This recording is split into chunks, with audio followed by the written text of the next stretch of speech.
On va se refaire la cerise. Le podcast de l'expert vélo avec Michael Carminati. Aujourd'hui, on prend de la hauteur, direction les coulisses d'un géant mondial du vélo. Une marque qui équipe des millions de cyclistes, du néo-pratiquant urbain au champion du monde sur route, du VTTiste du dimanche au bikepacker. Shimano, c'est une référence parfois invisible mais toujours incontournable. Mais que sait-on vraiment de son fonctionnement ? Comment innove-t-on quand on est le leader mondial sur des groupes ? Comment traverse-t-on une tempête industrielle post-Covid sans perdre le cap ? Et comment continue-t-on à inventer ce qui fera le vélo de demain tout en restant au plus proche des pratiquants ? Pour répondre à tout ça, j'ai tendu le micro à celui qui dirige Shimano France, un homme qui connaît aussi bien les réalités du terrain que les enjeux stratégiques globaux. Dans cet épisode, on parle d'innovation, de filière vélo, de service, de DI2, de service center et d'accompagnement du cycliste au quotidien. J'accueille Mathieu Arambourg. Vous écoutez On va se refaire la cerise, le podcast de l'expert vélo.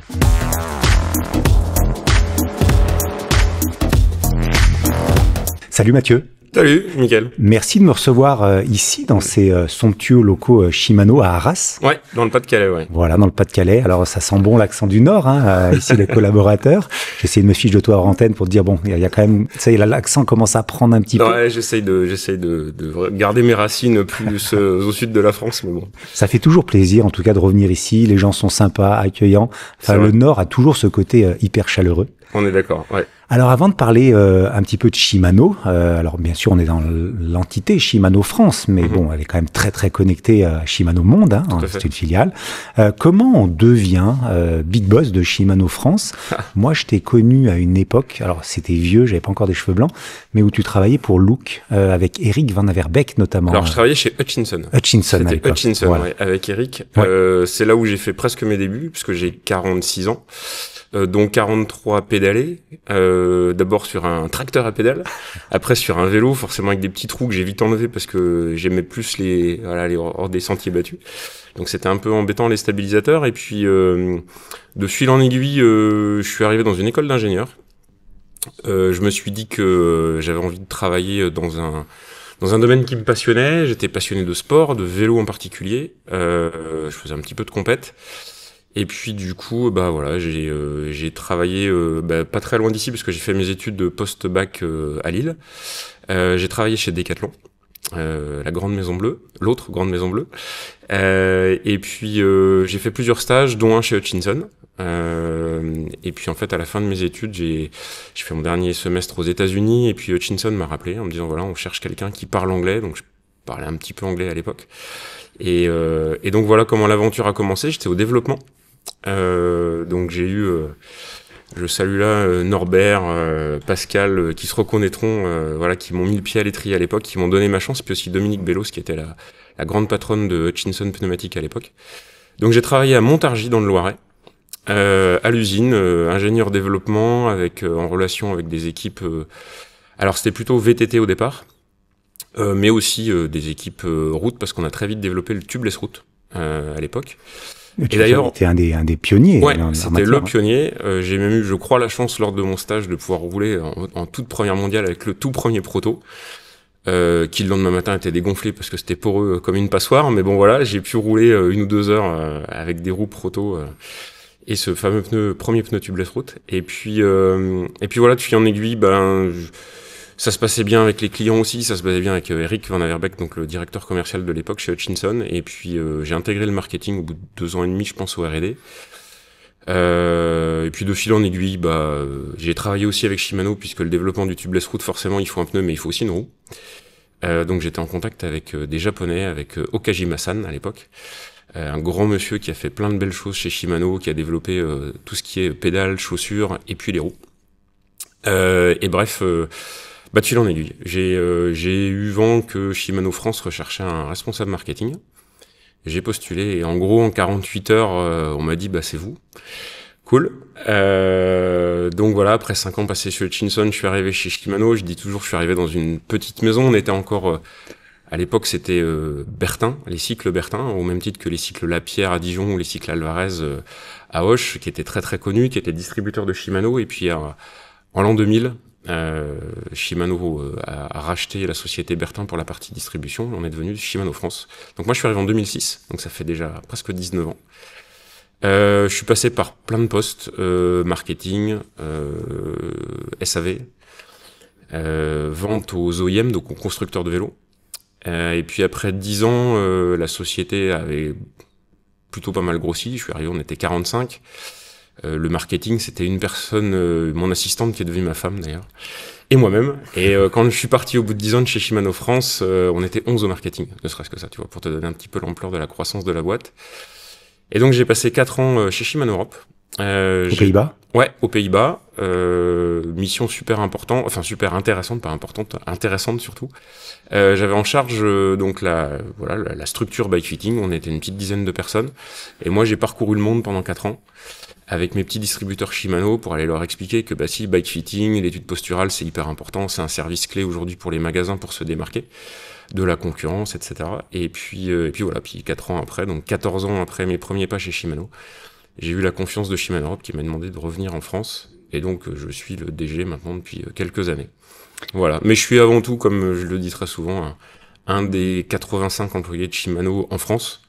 On est 10 000 dans le monde. Donc voilà, moi j'appelle pas mes collaborateurs des collaborateurs, je les appelle mes collègues. Parce qu'on a grandi ensemble. En plus, ici à Arras, vous avez une structure qui est tout en open space. C'est pas protocolé, c'est plutôt à la bonne franquette en quelque sorte. Tu vois, j'ai un t-shirt quoi. Je suis un peu allergique aux cravates et aux chemises. Ça fait beaucoup rire à ma femme et pas mal d'amis. Non, c'est vraiment, c'est probablement l'esprit du Nord, mais aussi l'esprit Shimano. On n'est pas là pour se la jouer. On est une équipe, on réussit en équipe.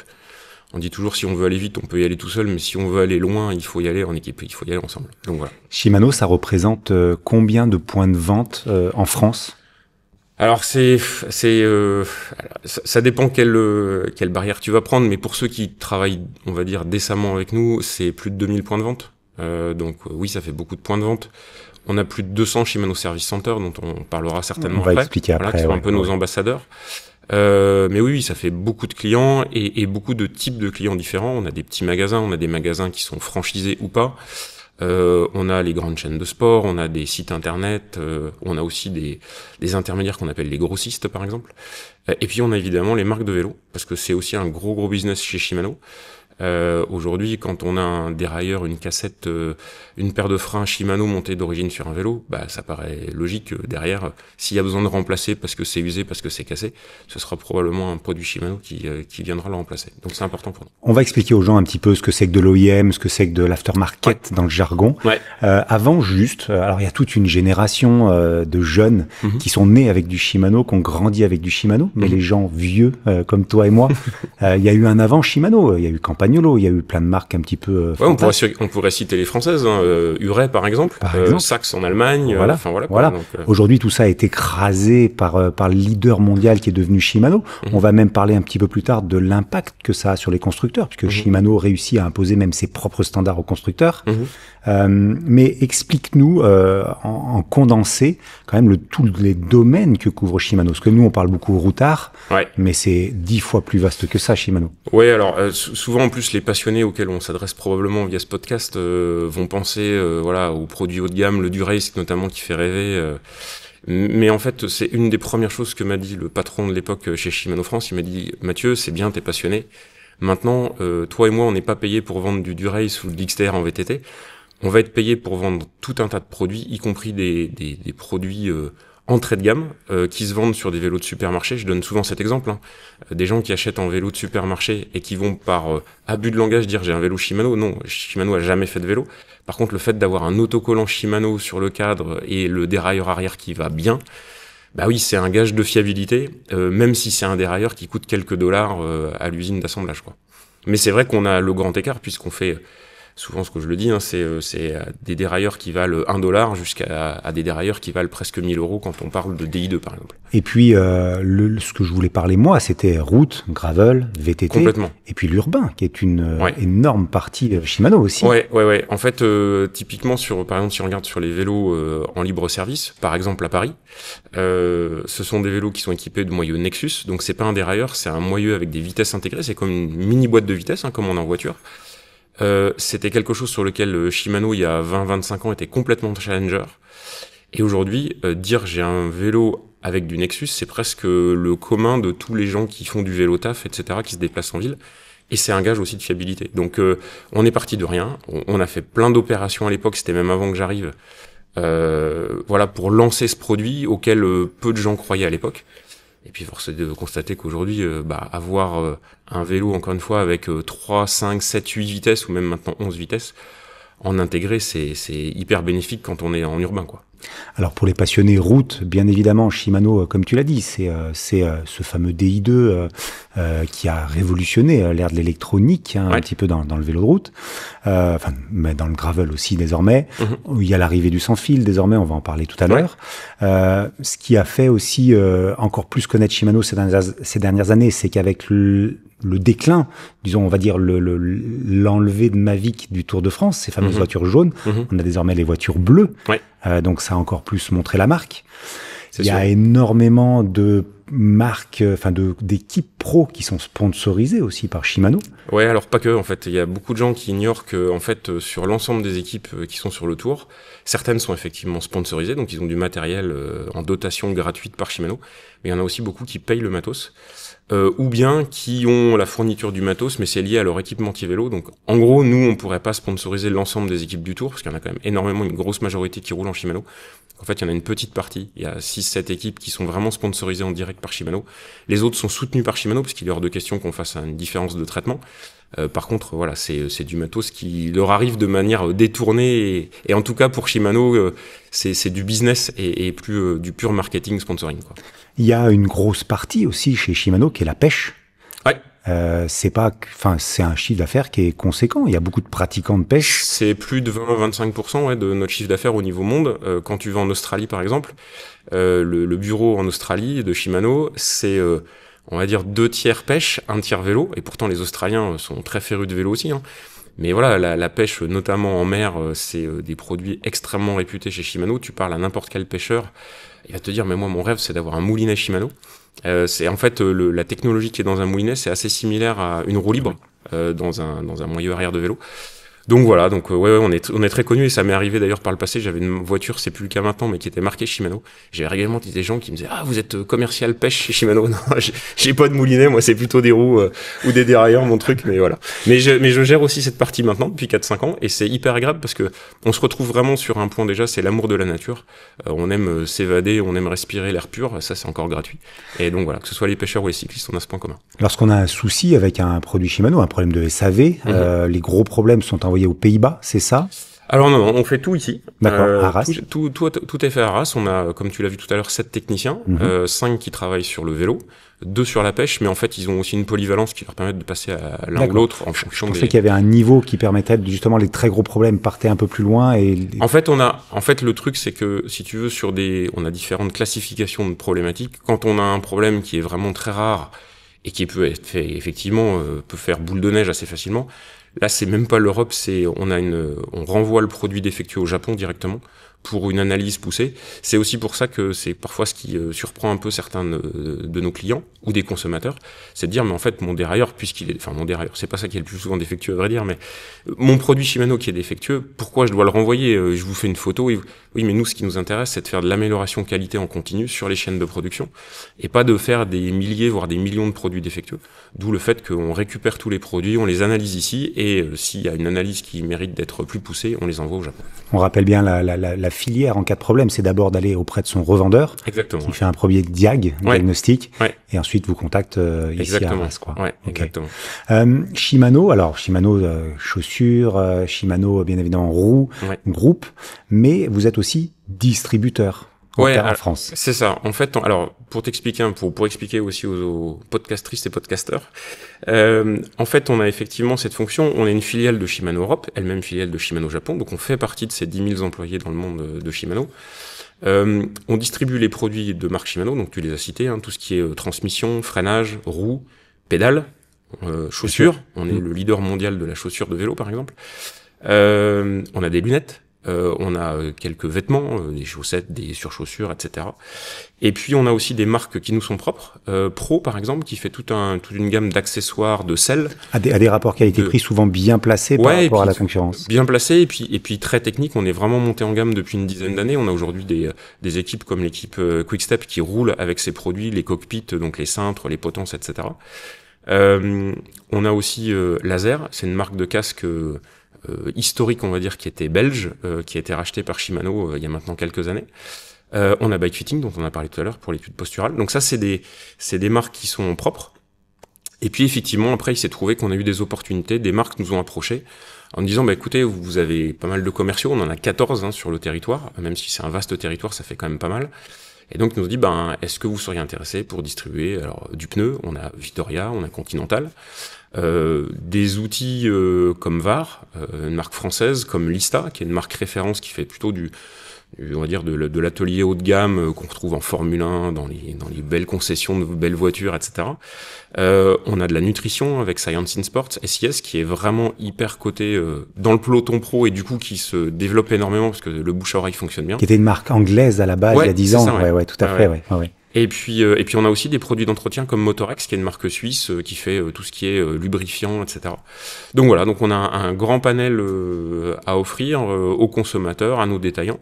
On a des trucs très spécifiques qui vont forcément concerner que les détaillants, mais par exemple, là, aujourd'hui, le vélo électrique, la grande peur, c'est qu'une batterie prenne feu et mette le feu au bâtiment. Donc on a par exemple la marque Asecos qui vient protéger de par une armoire complètement anti-feu un départ de feu qui pourrait embraser tout un bâtiment. Voilà.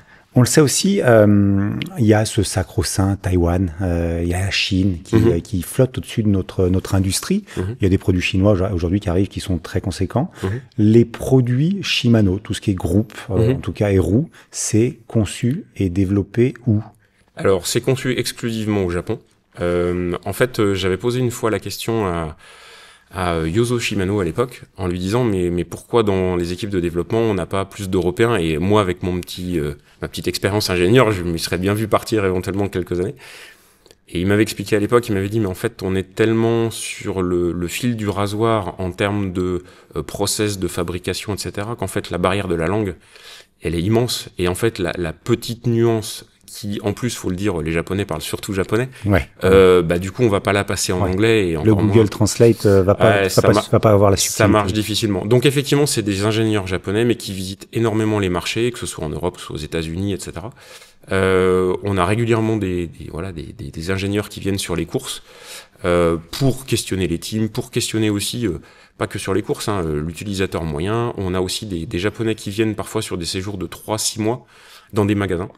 Donc ils mettent les mains dedans, comme on dit, les mains dans le cambouis, et puis c'est au contact du magasin des consommateurs et des soucis qu'ils doivent régler en atelier notamment, qui peuvent être inspirés, repartir au pays du soleil levant en se disant effectivement ce produit-là, si je fais ça et ça et ça, c'est des petites améliorations mais qui vont améliorer la durée de vie du produit, faciliter sa maintenance, etc.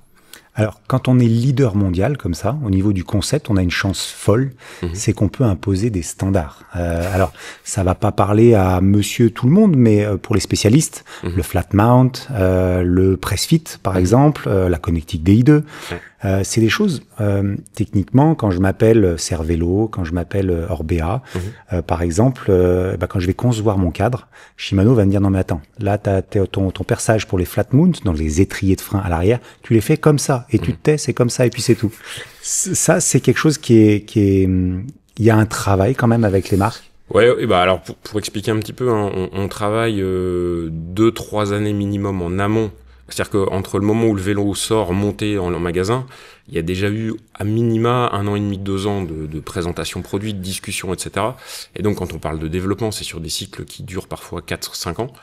Donc effectivement, alors c'est très japonais, le japonais va jamais te dire mais les 2 trous là, je dois les mettre en quel anthrax. Non, il va te poser la question, il va la poser à un autre collaborateur, il va les poser à 125 clients, il va faire un compte rendu de tout ça et puis après c'est vrai qu'ils reviennent à la japonaise en disant bon voilà, on a bien tout étudié, le marché veut que l'anthrax du moyeu arrière dorénavant ce sera plus 135, ce sera 142. Boum. Oui, exact. Ça, c'est un standard imposé par Shimano aussi. Voilà. Alors, mais encore une fois, c'est imposé parce que, en fait, les marques, je pense, je suis même assez convaincu, ne le vivent pas comme ça. Parce qu'en fait, quand elles nous disent, mais aujourd'hui, on passe sur de l'axe traversant, super, mais si on reste sur du 135, ça veut dire que la roue ne repose plus sur rien. Donc, quand le consommateur, lui, va vouloir réengager sa roue, il va se retrouver avec la roue qui part de travers. Donc, comment on fait? On met un tout petit peu plus, on refait des petites pattes qui viennent qui permettent d'asseoir la roue. On est en 142 certes, mais voilà, pour le consommateur, c'est du plus et c'est ça qui compte. Mathieu, lorsqu'on parle de processus OEM, c'est-à-dire qu'aujourd'hui le montage à la carte, ça tend à diminuer dans les magasins, à part les vélos très haut de gamme, les très beaux montages où les gens se font plaisir, ils veulent avoir un vélo qui est différent, tu me le disais hors antenne, de ce qu'a le collègue.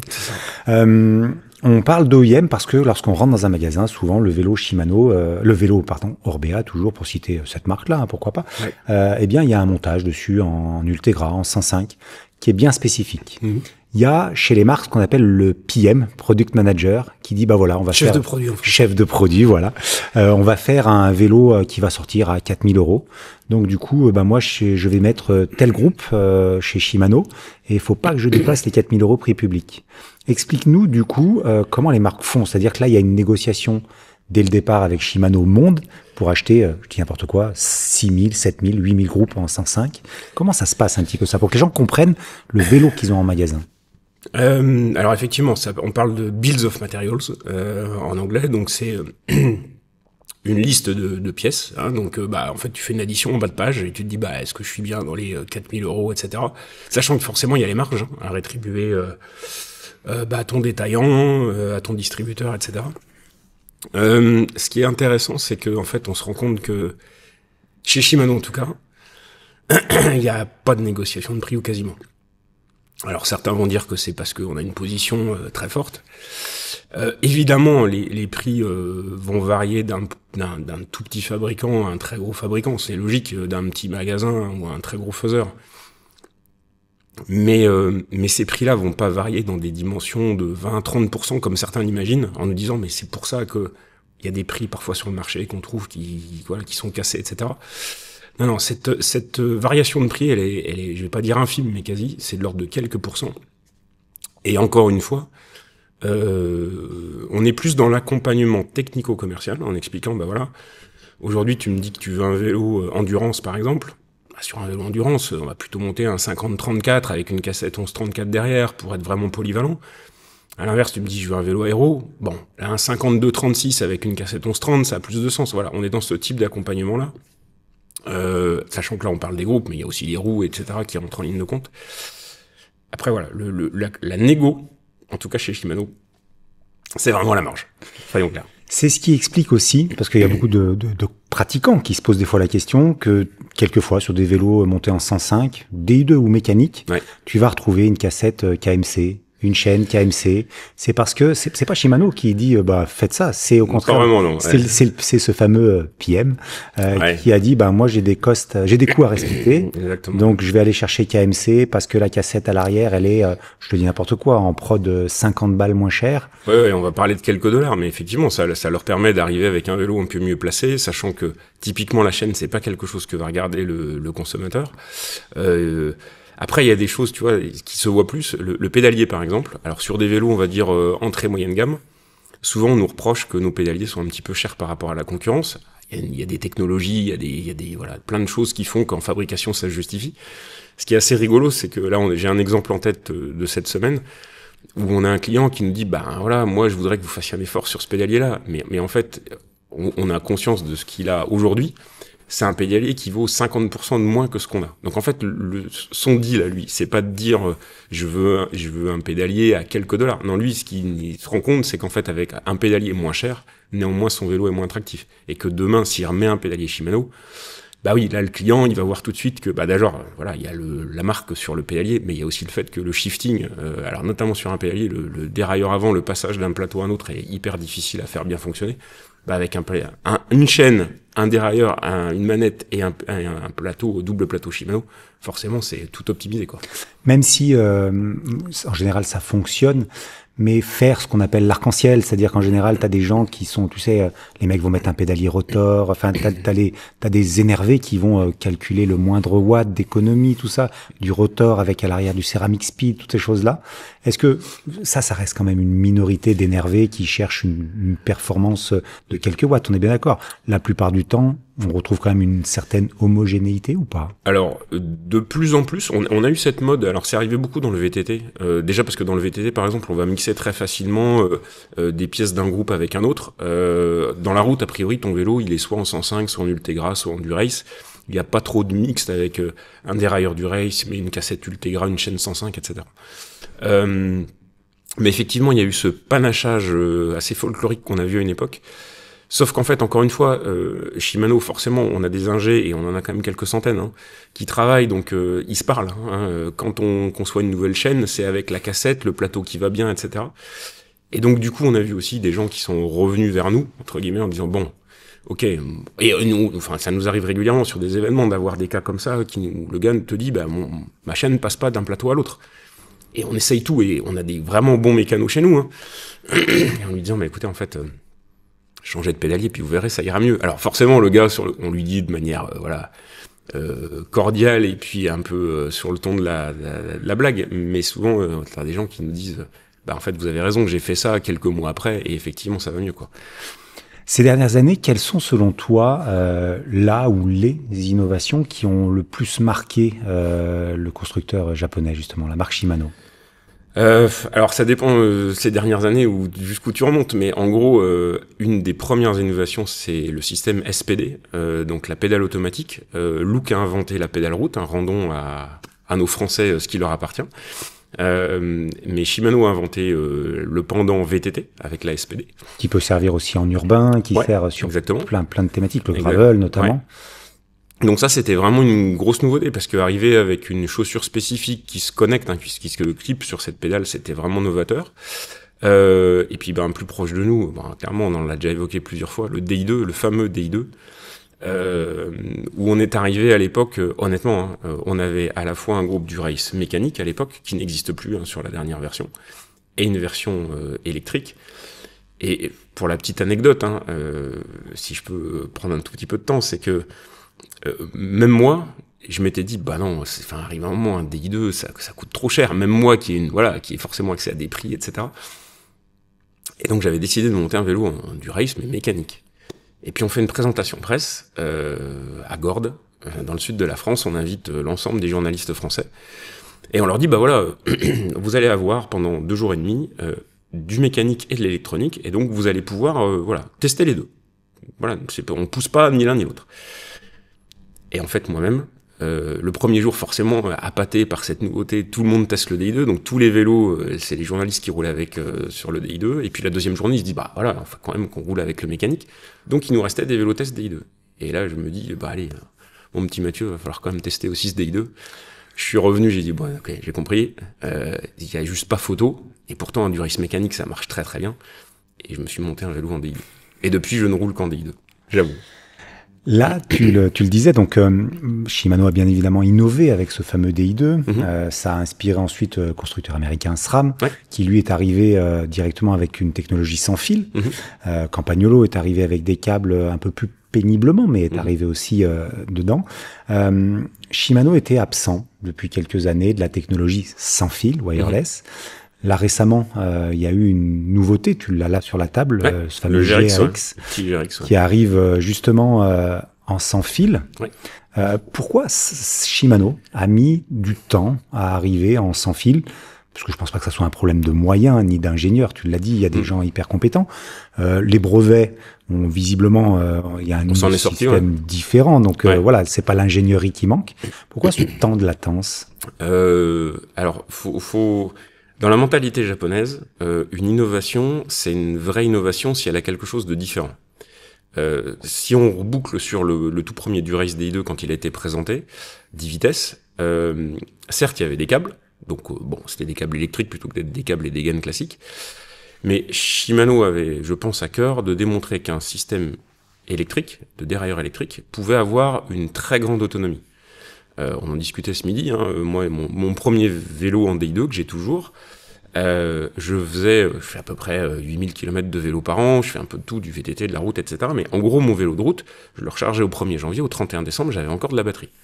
Et c'est quelque chose sur lequel je pense que n'importe quel consommateur qui était tenté de passer le cap avaient toujours cette question, oui, mais c'est quoi l'autonomie? Quand on leur disait, bah écoutez, officiellement, c'est 2000-2500 km, mais dans les faits, nous, avec le recul que l'on a, c'est plutôt 5-6 000. Oui, et puis les updates de firmware aussi qui font évoluer. Donc les gens nous regardaient avec des grands yeux en disant, mais ah ouais, mais à ce point-là, ah oui, donc ça veut dire qu'en fait, c'est pas comme mon téléphone, quoi, c'est pas tous les jours, tous les 2 jours, je dois le recharger. Ah non, ce sera pas un frein. Et donc ça a permis vraiment, je pense, de lancer ces transmissions électroniques, parce qu'on a levé ce frein qu'on voit dans la voiture aujourd'hui, avec les voitures électriques, de dire, ben non, mais en fait, l'autonomie, c'est absolument pas un problème. Et donc après, bah voilà, nos concurrents nous ont emboîté le pas, mais d'une manière un peu différente, en se disant, bah l'autonomie, en fait, c'est négligeable.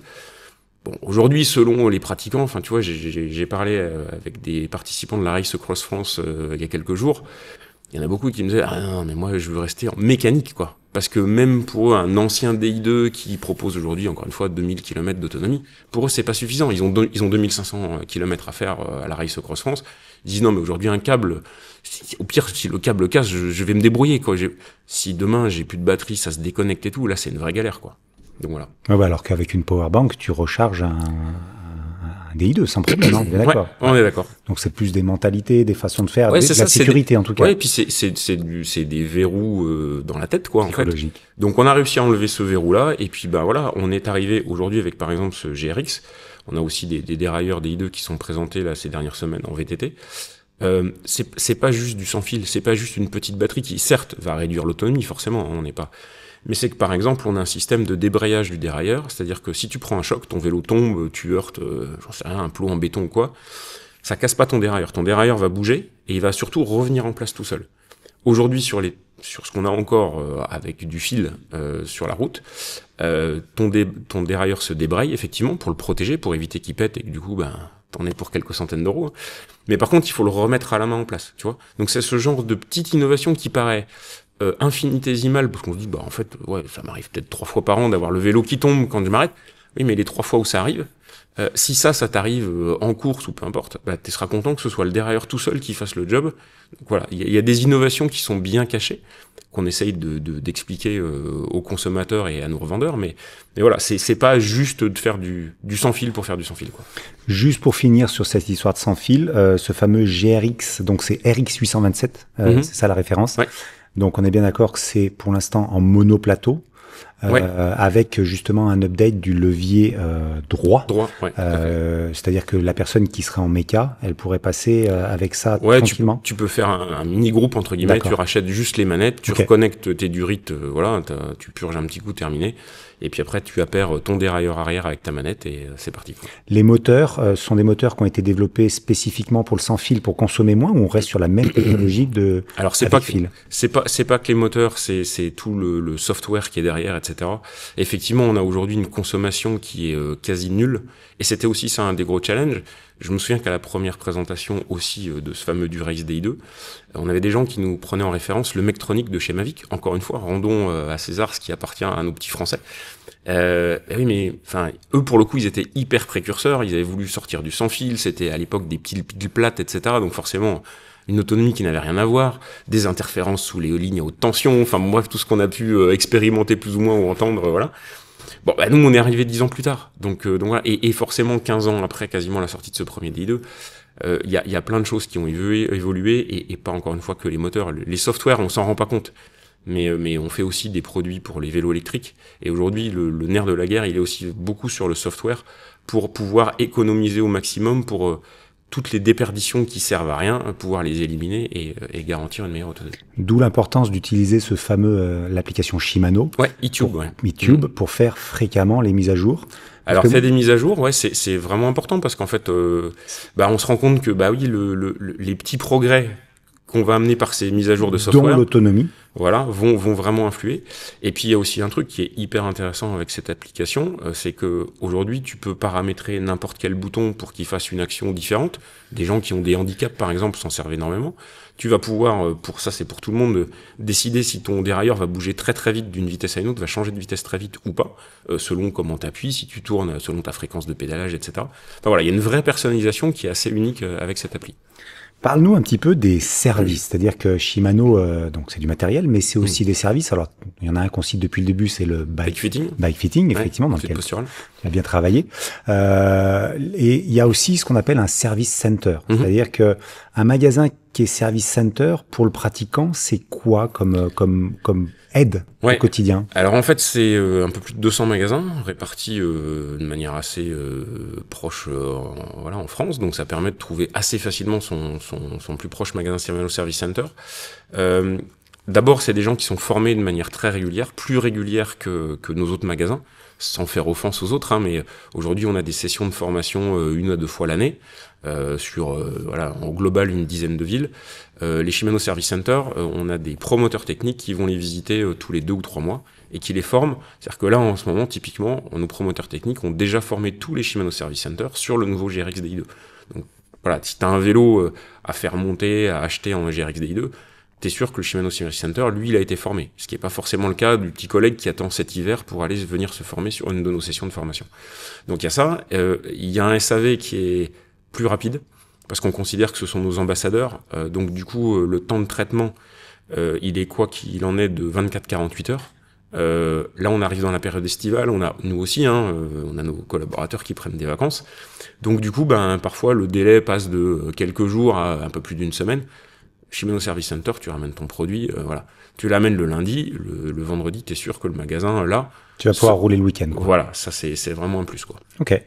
Le bike fitting, il y a une évolution au fil des années, c'est-à-dire que le bike fitting, ça reste quand même un système dynamique. Alors ça peut faire les deux. Ouais. En fait, c'est aussi là encore, c'est un beau parallèle que de parler de bike fitting et de Shimano. C'est que là aussi, on a des systèmes qu'on appelle statiques. Donc ça va être une toise, on va prendre tes mesures anthropométriques. Ça rentre c'est mouliné avec une petite formule. Et puis ça va te donner une position qui est certes pas étudiée au millimètre. Théorique. Voilà, mais ça reste déjà une très bonne approche. Et je me souviens, encore une fois, je vais prendre mon petit exemple, mais quand parce que donc ça a été une société hollandaise rachetée par Shimano, là aussi. Et quand la première fois on nous a dit, faut aller vous former sur le bike fitting, les gars, ok, on y va. Et je passe en tant que cobaye sur la toise, et là on me dit, monsieur, c'est 3 cm de moins pour votre hauteur de selle. Donc là, j'ai regardé le gars, je lui dis, ok, ton calcul, là, moi, je rentre pas. Tu sais, on dit toujours à la cantine, mes parents m'ont toujours dit, on dit pas, la cantine, c'est mauvais, on dit, j'ai pas aimé. Donc là, j'ai dit, à mon avis, je dois être un peu hors stat, hors, je sais pas quoi, hors proportion. Il s'est trouvé que j'ai fait une étude dynamique, dont tu parlais tout à l'heure. Donc forcément, là, c'est 1 heure ou plus passée, avec quelqu'un qui va regarder, qui va mesurer les angles, etc. Bilan des courses, j'ai baissé la selle de 3 cm. Alors, je l'ai pas baissé en une fois, mais je le raconte régulièrement parce que j'ai fait pas mal d'entraînement avec des volumes assez importants à une époque, et j'étais persuadé que à cette époque-là où j'ai pris en charge bike fitting, j'étais persuadé que j'avais une petite fille, je roulais quand même moins, et donc j'avais mal au dos très régulièrement sur des sorties de plus de 2h30, 3h. Et je m'étais dit oui, c'est juste parce que t'es moins affûté, quoi. Le jour où j'ai baissé ma selle, je me suis rendu compte qu'en fait, c'était la selle trop haute qui faisait que j'avais mal au dos, quoi. Et ça permet aussi d'expliquer aux gens que le vélo ne fait pas mal s'il est adapté à sa morphologie, très clairement. Ouais, c'est ce que je disais souvent, c'est que chez Shimano, on a tendance à vendre des produits. Là, tu vends du service et surtout, tu vends du bonheur aux gens. J'ai vu des gens arriver littéralement. Moi, j'ai fait aussi, du coup, je me suis formé, j'ai fait moi-même plusieurs centaines d'études. T'as des gens qui arrivent où tu te dis, là, il y a rien qui va, quoi. Ils repartent, et ils vont faire leur petite cyclo, leur petite course, etc. Et à de multiples reprises, j'ai eu des gens, soit qui revenaient sur le stand, soit qui m'envoyaient un mail en disant, mais monsieur, vous m'avez changé, quoi. J'ai enfin à nouveau du plaisir sur le vélo, quoi. Donc ouais, c'est important quand on achète un vélo. Acheter un vélo juste parce que le prix il est intéressant sur Internet, ça fait pas tout. Et typiquement, il y a un paquet d'études où, quand j'étais chez Bike Fitting, on avait des gens qui venaient et ils repartaient en disant, du coup, si j'ai bien compris, il faut que je revende ce vélo-là puis en racheter un, ne serait-ce qu'à la bonne taille, quoi. Tu vois où ça va, quoi. Combien de magasins, combien de shops Bike Fitting en France ? Alors on est à presque 500 magasins qui ont au moins l'étude de base, qui permet encore une fois déjà de bien dégrossir, de pas se tromper normalement sur sa taille de cadre, avoir une hauteur de selle qui est correcte, etc. Sur la partie dynamique, on a un peu plus d'une centaine. Donc on a un beau pôle d'experts qu'on forme, qu'on reforme régulièrement. On fait plusieurs formations ici sur Arras ou ailleurs en France par an. Donc on est aujourd'hui la marque dominante en France aussi sur la partie études posturales. Et l'avantage, c'est qu'avec la marque pro que vous avez, c'est que vous allez pouvoir fournir aux pratiquants des potences, des cintres, de la selle, bon, les chaussures et les cales bien évidemment, mais voilà, l'idée c'est qu'on trouve de quoi toujours adapter le vélo. On a un panel de produits qui permet effectivement d'assurer un bon positionnement. Enfin, tu dis bah oui, c'est logique, les cales par exemple. Ça, c'est un truc franchement, je vais pas mentir, c'est 80% du temps, on changeait les cales des gens parce que les gens, en fait, ils se rendent pas compte, ils retournent jamais leur sport de chaussures. Ils nettoient le dessus parce que, tu vois, si c'est blanc notamment, c'est sale, quoi. Ouais, par contre, la cale qui est usée, mais râpée complet, ils s'en rendent pas compte, sauf que, le problème, c'est qu'une cale usée, les pieds bougent sur les pédales, donc c'est comme ça que, voilà, c'est les genoux, c'est les hanches qui prennent, et puis tu leur changes leur cale, et là, ils te disent, mais qu'est-ce que vous avez changé? Je suis plus du tout posé comme avant. En fait, c'est juste vos cales, ça a coûté 20 balles, et voilà. Vous êtes reparti pour un moment, quoi. Mathieu, on va s'orienter vers un axe un tout petit peu plus B2B, c'est-à-dire business to business, mais ça concerne aussi de nombreux pratiquants. Il y a eu un méga changement dans ce monde, ça s'appelle le Covid. Ça a eu pas mal d'impact sur plusieurs industries, mais l'industrie du vélo, elle a été pratiquement perturbée beaucoup. C'est-à-dire que pendant le Covid, tu coupais une tondeuse en deux, tu disais que c'était un vélo, c'est limite si ça se vendait, parce que les gens rentraient dans un magasin, ils avaient pas le choix de couleur, tout ça, mais oui, on achète, pas de problème. Et puis, il y a cet après-Covid, qu'on subit depuis maintenant 2-3 ans. Ça a fait des dégâts considérables dans l'industrie du cycle. Et Shimano a été, une des rares entreprises, alors quand t'es numéro 1 mondial, c'est plus facile, mais à pas surproduire. Ouais, alors en fait, si pour expliquer de manière très basique, en fait, Shimano, on vend partout à travers le monde à quasiment tous les fabricants de vélos, d'accord ? Donc on est capable d'accumuler un certain nombre de données, on connaît les capacités de production des différentes usines, des différentes marques, etc. Et donc quand on a eu cet appel d'air complètement fou après les déconfinements successifs selon les régions du monde, etc., on s'est vite rendu compte qu'en fait, il y avait une surconsommation qui était de l'ordre de 2 à 3 fois la consommation normale. Donc là, très très vite, on a Shimano Japon qui a donné le mot d'ordre en disant, bon, vous allez voir tous vos clients, magasins, marques de vélos, assembleurs, etc. Vous leur expliquez ça, vous leur dites, c'est pas possible. C'est juste pas possible. Ça n'est pas la réalité, c'est une bulle. Sauf que dans le même temps, on avait des limitations en termes de capacité de production. Pour la petite histoire, on a depuis quasiment doublé nos capacités de production dans toutes les usines. On n'a pas construit de nouvelles usines comme certains nous le recommandaient parce que ça prend un petit peu trop de temps, mais on a racheté de nouvelles machines qui produisent plus vite, etc. Mais on est aussi capable aujourd'hui de moduler notre capacité, donc de descendre et de remonter assez vite. Et en fait, moi je me souviens que j'avais des copains qui me racontaient, ils me disaient, j'ai galéré pour trouver des plaquettes. Du coup, là j'en ai trouvé, j'en ai acheté 4 paires d'un coup. Ouais, mais en fait, c'est comme les pâtes ou le papier toilette, quoi. Tout le monde a fait ça, sauf que si tout le monde stocke 2-3 chaînes d'avance et puis des 4-5 paires de plaquettes d'avance, c'est de la surconsommation, mais que rien, on va pas reconsommer, quoi. Donc voilà, ça a été compliqué. On a eu à faire face à des clients, des consommateurs qui trouvaient inacceptable d'attendre 6 mois, 1 an, voire 1 an et demi parfois pour avoir des pièces, des vélos surtout. On a eu des délais de fabrication qui étaient parfois de plus d'1 an. Et puis tout d'un coup, en gros, c'est l'hiver 2021-2022 qui a été le premier vrai hiver, parce que l'hiver 2020-2021, tous les magasins nous disaient, mais nous, on bosse comme on était, quoi. Bon. Et puis voilà. Et puis ça a pris 18 mois, et là, voilà, le fin 2021, début 2022, tout le monde a vite compris que là, Shimano avait peut-être un peu raison. Certains me l'ont dit après coup en me disant, en fait, vous aviez bien senti le truc, les gars, mais nous, on était sûrs de nous. J'ai dit, je comprends. Mais nous aussi, on était assez sûrs de nous, quoi. Et voilà. Donc, tout le monde a pris ce qu'on devait prendre, hein. On a bien vendu et tout le monde en a bien profité. Maintenant, voilà, faut arriver à retrouver cet équilibre qui est compliqué, parce qu'aujourd'hui, il y a eu plein d'opportunistes, qui sont arrivés, qui ont essayé de monter de nouvelles marques que en gros, personne n'attendait et personne n'en avait forcément besoin. Et puis voilà, on en est là, quoi. Tu as un recul quand même assez énorme avec une grosse expérience. Comment se porte l'industrie du cycle? Alors, France, mais je pense que c'est Europe et monde. En 2025, là, à juin 2025, on enregistre cette émission.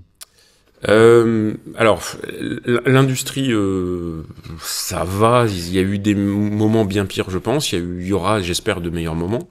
En tout cas, ce qui est sûr, c'est que au-delà de ça, c'est qu'on se rend compte que la pratique du vélo, elle a vraiment explosé lors du Covid. Donc ça, c'est vraiment chouette.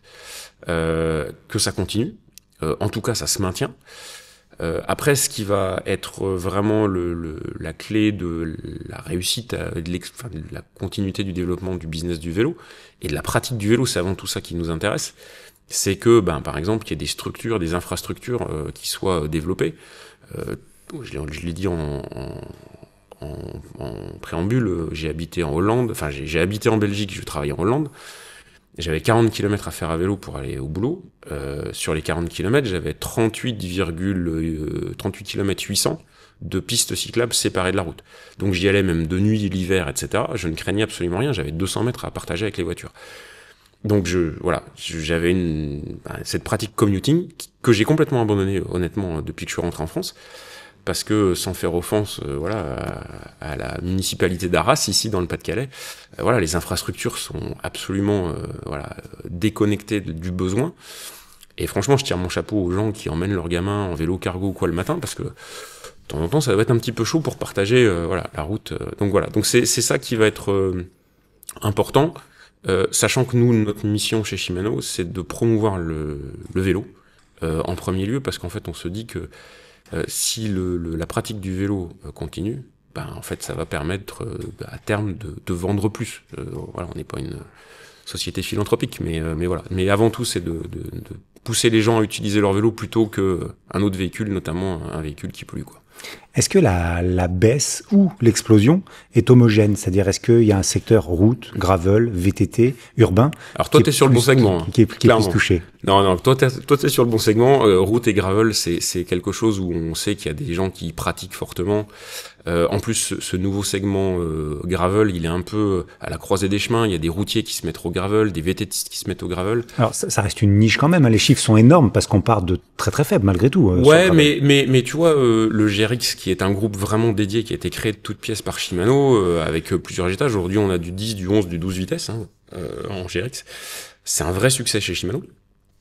Il y a des vrais volumes. On est un industriel. Donc, quand tu parlais de faire de l'artisanat, d'avoir un petit pédalier orange ou machin, ça c'est un truc que fera jamais Shimano, mais en tant qu'industriel, oui, le GRX aujourd'hui c'est un vrai succès industriel pour Shimano, un vrai succès commercial, un vrai succès pour, je pense, les pratiquants, parce que oui, c'est pas juste quelque chose qui est adapté d'une autre pratique, c'est vraiment dédié. On le voit sur la forme des manettes, on le voit sur ne serait-ce que, tu vois, là j'ai la manette, on a des petites nervures qui permettent de mieux caler la main que sur une manette route, pour que quand t'as de la boue, meilleure ergonomie, tout ça. Ça te cale mieux la main, t'as pas la main qui glisse, etc., quoi.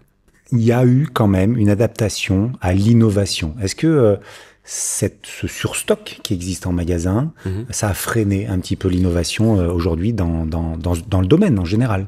Alors, pas chez Shimano. La philosophie chez Shimano, c'est que quand il y a une crise, c'est toujours ceux qui sont les plus innovants et les plus volontaires qui s'en sortent par le haut.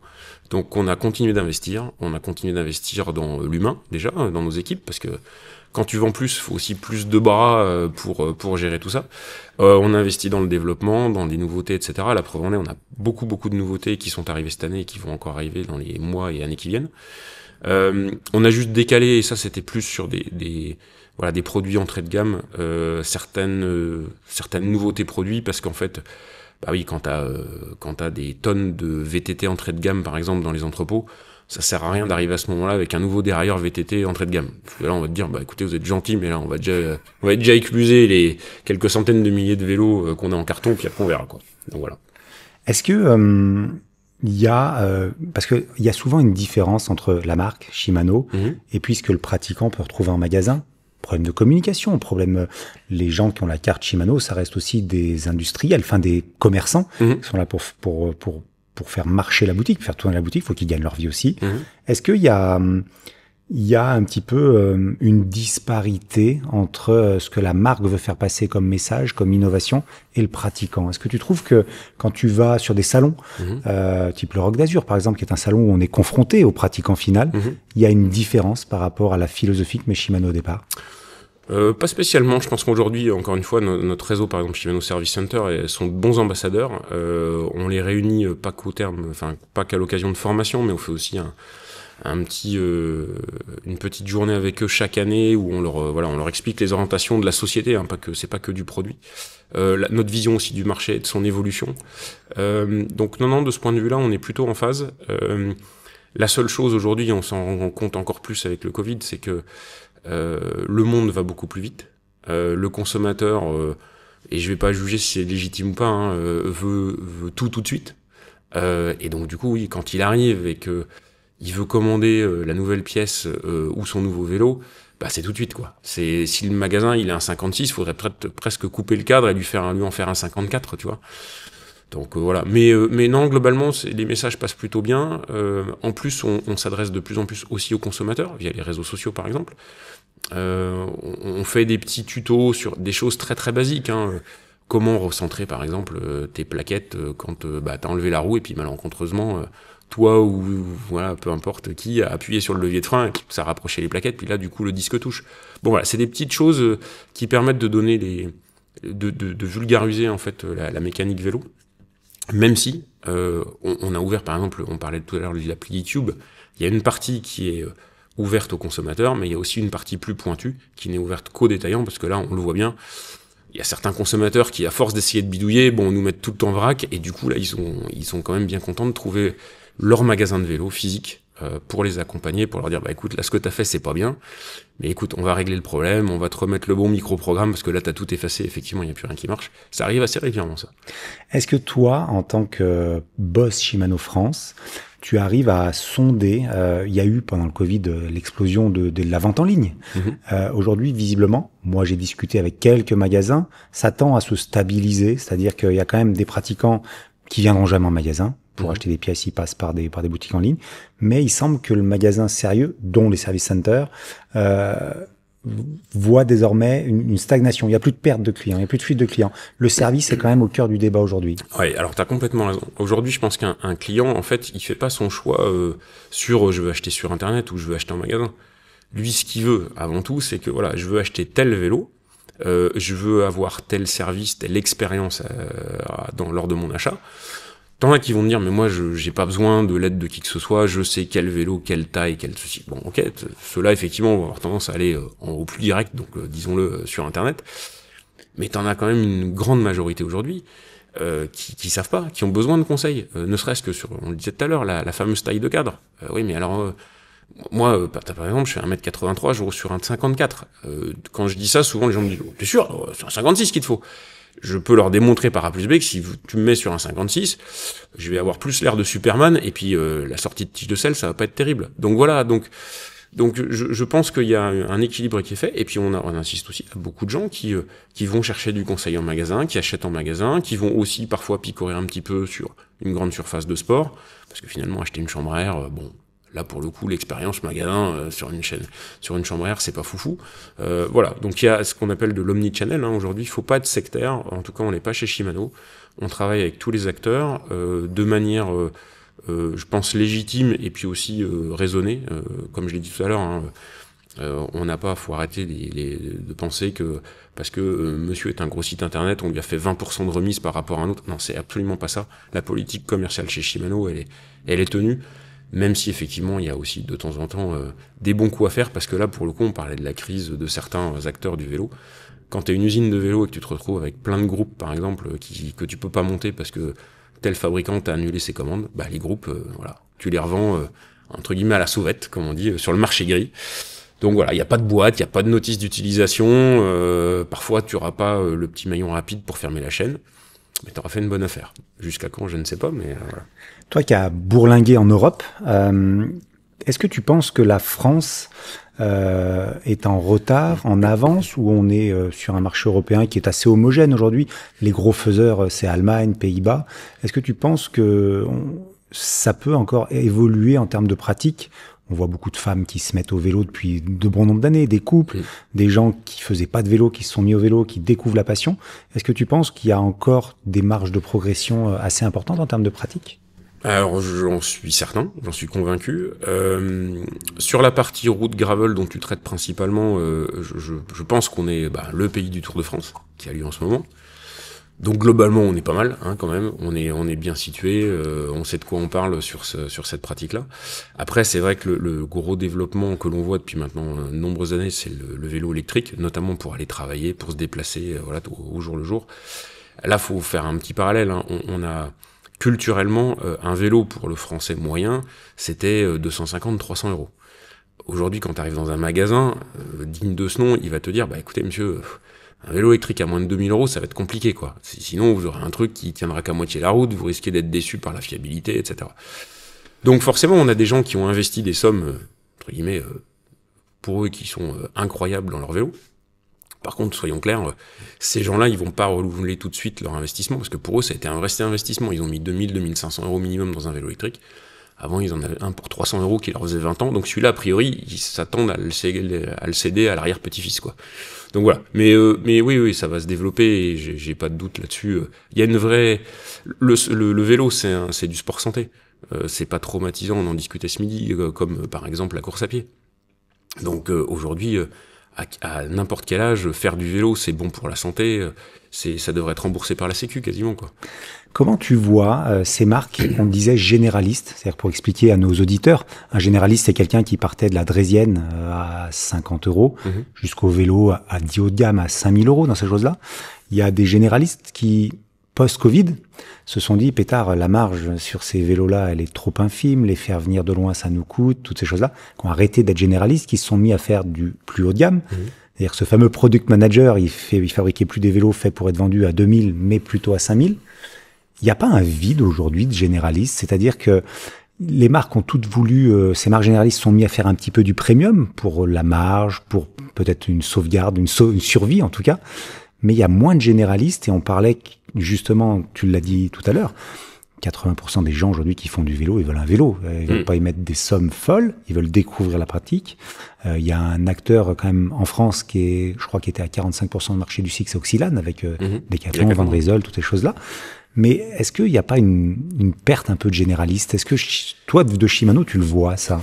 Alors, c'est vrai en France, parce que, comme tu l'as dit, on a Decathlon. Je me souviens d'avoir eu, il y a pas mal d'années déjà, des gens qui venaient justement de chez Shimano Europe, et on a l'habitude de leur faire un tour des magasins autour, et du coup, il y a de tout, quoi. Hein, et à la fin de la première journée, ils me disent, bon, ok, Mathieu, merci, on a vu les chaînes de sport, on a vu les détaillants.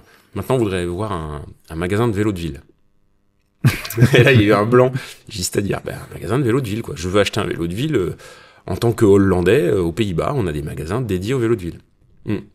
Puis je leur ai dit, écoutez, on y était, en fait, quoi. C'est-à-dire, j'ai dit, ouais, en fait, alors à l'époque, il n'y avait pas le vélo électrique comme il l'est maintenant, mais je leur ai dit, ouais, aujourd'hui, c'est Decathlon, quoi. N'importe qui veut un vélo un peu tout venant, etc., il va aller chez Decathlon. Et c'est plutôt bien parce que ça met au vélo, au sport, plein de gens. Après, je pense que c'est aussi ces gens qui, typiquement, pendant le Covid, ont acheté un vélo électrique en se disant, pour me déplacer de manière plus facile et plus fréquente, un vélo électrique, ça va m'aider. Et là, effectivement, on est plus chez typiquement le spécialiste qui, aujourd'hui encore, va faire valoir que lui, il va pouvoir te réviser son vélo. Il a en permanence un pied d'atelier, un mécano qui est là, qui t'attend. Donc voilà. Mathieu, pour clôturer un petit peu ce podcast, on a parlé pas mal de choses, on pourrait encore parler des heures. On est dans une industrie du cycle que, comme tu le disais, mais qui est quand même, alors dans notre domaine, route et gravel, quelque chose de passionné. Aujourd'hui, on a atteint quand même des performances phénoménales. Les vélos sont ultra légers, on a de l'électrique. Est-ce que, sans dévoiler des choses, mais souvent les projets sont à 3 ans un petit peu à l'avance, c'est-à-dire que et réfléchir aujourd'hui ce qui sortira dans 3 ans, mais il y a encore de la véritable innovation technologique à aller chercher sur des groupes, c'est-à-dire que le DI2 du futur, qu'est-ce qui sera la nouvelle innovation où on va de plus en plus tendre à optimiser, harmoniser ce qui se fait. Je parle en vélo de route, parce que sur l'urbain, il y a plein de choses qui existent et qui vont encore développer. Mais justement, en fait, tu vois, on a parlé de la naissance du DI2. J'aurais dû évoquer quand même le fait que le DI2, il est pas né par la route. Beaucoup de gens l'ignorent, mais en fait, le premier groupe qui a été baptisé DI2, c'est le groupe qui s'appelait le NextSave, qui était un groupe pour du vélo de ville, où on pilotait le derrière de manière électrique, où on pilotait les suspensions, de même pour le confort, voilà. Et ce vélo-là, il présentait déjà une innovation qui aujourd'hui est remise au goût du jour, plutôt par la ville aujourd'hui, mais je suis assez persuadé que ça arrivera sur de vélos plus sportifs. C'est le changement de vitesse automatique. En fait, et ça a plus de 20 ans, ça a 25 ans. T'avais des capteurs qui permettaient de savoir que ta cadence de pédalage est trop importante. On descend une vitesse. Ou inversement, t'avais un inclinomètre, là ça monte, hop, on change de vitesse. Puis avec le capteur de puissance, on pourrait dire, moi je veux rouler tout le temps à 200 watts, par exemple. Par exemple, en fait, il y a plein de paramètres qui te permettent de faire du fine-tuning sur la personnalisation. Aujourd'hui, très sincèrement, quand tu vas conduire une jolie voiture de sport, la plupart des voitures de sport, je sais bien qu'il y a des puristes qui vont me dire non, une vraie voiture de sport c'est en boîte mécanique. Ouais, enfin aujourd'hui 90% au moins des voitures de sport se vendent en boîte auto. Et donc je fais souvent ce parallèle en disant mais en fait aujourd'hui on dit ben non mais moi je veux choisir mon braquet, sauf qu'aujourd'hui on a déjà des choses, par exemple tu peux paramétrer sur ton DI2 le fait que quand tu arrives en haute cassette par exemple et que tu es encore sur le grand plateau, tu appuies quand même sur le bouton qui normalement devrait te faire passer sur le 13, 14, 15e pignon, et en fait c'est ton dérailleur avant qui shift, mais qui redescend aussi au niveau du dérailleur arrière, pour qu'il n'y ait pas tout d'un coup une rupture de cadence de pédale. Donc voilà, ce genre d'innovation-là, ça va arriver. On a encore plein de choses à faire sur les roues. Les roues aujourd'hui, c'est quand même... on est au début du tubeless, en quelque sorte. Même si tu as bossé chez Hutchinson au tout début, la section interne de 24, 25 va se démocratiser, les pressions basses vont se démocratiser. C'est ça. Tu sais, moi j'ai connu, à l'époque où on a produit les premiers proto-tubeless, on avait une petite équipe locale à Montargis, Chalette-sur-Loing, pour ceux qui connaissent, je les salue, parce que c'était une belle époque. On leur a donné des roues tubeless avec des pneus tubeless, et les mecs sont revenus en disant, putain, à 10 bars, impeccable. On leur a dit pardon à 10 bars, mais non les gars vous avez pas compris, c'est pas des boyaux, et les boyaux ils les gonflaient à 10 bars, et on leur a dit non mais là attendez, c'est un pneu c'est 8 bars, et normalement un pneu tubeless c'est au minimum 1 bar de moins quoi, mais pour eux c'était inconcevable quoi, et aujourd'hui quand tu vois tous les pros roulent sur route avec des sections de 30 avec des pressions qui sont c'est 5 bars voire moins. Enfin voilà, on est très très loin des fameux 10 bars, mais que tout le monde utilisait il y a encore 15 ans quoi. La jante a été en plus un outil, un des composants qui a évolué le plus lentement, parce que quand le frein à disque est arrivé, on a d'abord pris des cercles de jantes qui étaient encore renforcés pour du patin, on leur a mis des disques, c'était du poids, c'était de l'inertie. Je pense que l'industrie s'intéresse à ça depuis peu finalement, à cette optimisation, cette largeur, cette mais tu vois, ça suppose des changements de standard. On parle maintenant de jantes hookless, donc sans les fameux crochets qui permettent de caler la tringle du pneu. Ça veut dire qu'il faut avoir des pneus spécifiques, parce qu'il y en a quelques-uns qui ont essayé. Avec des pneus non spécifiques, en général, tu finis par le prendre dans la tronche, quoi. Donc c'est plein de nouveaux standards, mais du coup, voilà, ça prend du temps. Et puis, on a aussi une industrie qui est dépendante de certaines homologations officielles, de l'UCI, enfin voilà. Donc, chaque chose en son temps. Mais on a encore de belles innovations devant nous. Mathieu Arambourg, big boss de Shimano France. Mathieu, on peut suivre bien évidemment Shimano sur le site internet, qui est Shimano.com. Là, tu arrives sur tous les sites Shimano. Et puis évidemment sur les réseaux. On a Facebook, on a Twitter, on a Instagram, etc. Donc voilà. Merci de nous avoir accueillis, de m'avoir accueilli ici à Arras. C'était un plaisir. L'accueil était très sympa. Et je confirme quand même, il y a des petits airs, tu écouteras, mais il y a des choses comme ça. C'est vrai. Alors, faut que je me corrige alors. Merci en tout cas pour l'accueil, c'était très très cool. Merci. À bientôt.